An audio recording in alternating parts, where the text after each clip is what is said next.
Considered to be one of the greatest minds in music and television history, Quincy Delight Jones Jr. was born on March 14, 1933 in Chicago, Illinois.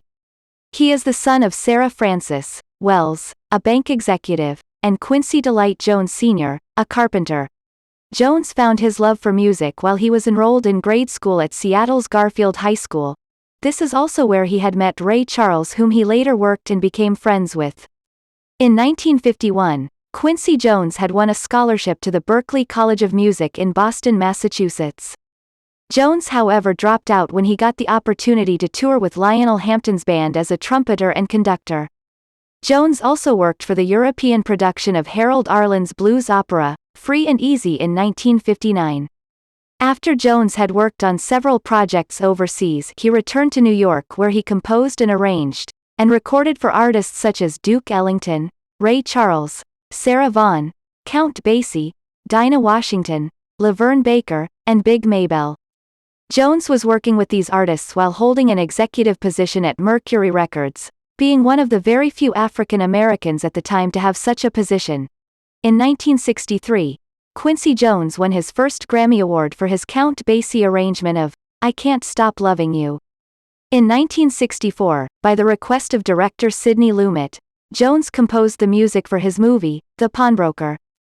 This would be the first of many Jones composed for film scores. By the mid-1960s, Quincy Jones became the conductor and arranger for Frank Sinatra's orchestra. Jones also conducted and arranged one of Sinatra's most memorable songs, Fly Me to the Moon.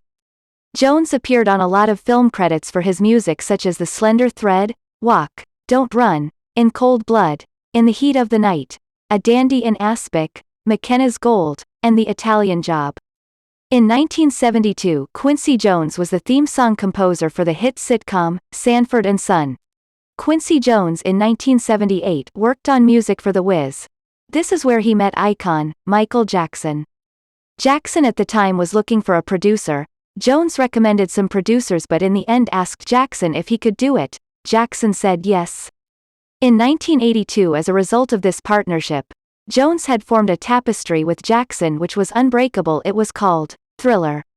The Thriller album sold more than 100 million records worldwide. Jones continued working with Jackson with his Bad album in 1987. However, after Jones recommended Jackson seek other producers to update his music, Jones referred Jackson to producer Teddy Riley. This ended a partnership between two greats. Jackson and Jones would never collaborate again. In 1981, Jones had an album called The Dude. In 1985, Jones scored the film adaptation of The Color Purple. Jones also was a philanthropist, in 1985 gathering multiple stars to participate in the song We Are the World to help raise money to help the victims of the Ethiopian disaster. In 1990, Jones composed a theme song for the new sitcom which was centered around Will Smith, The Fresh Prince of Bel-Air. Jones was also the executive producer of the show. Quincy Jones will forever be remembered as someone who helped sculpt music in every form. He refined music, and through the music he helped sculpt brought messages of peace, justice, love, funk, and hope.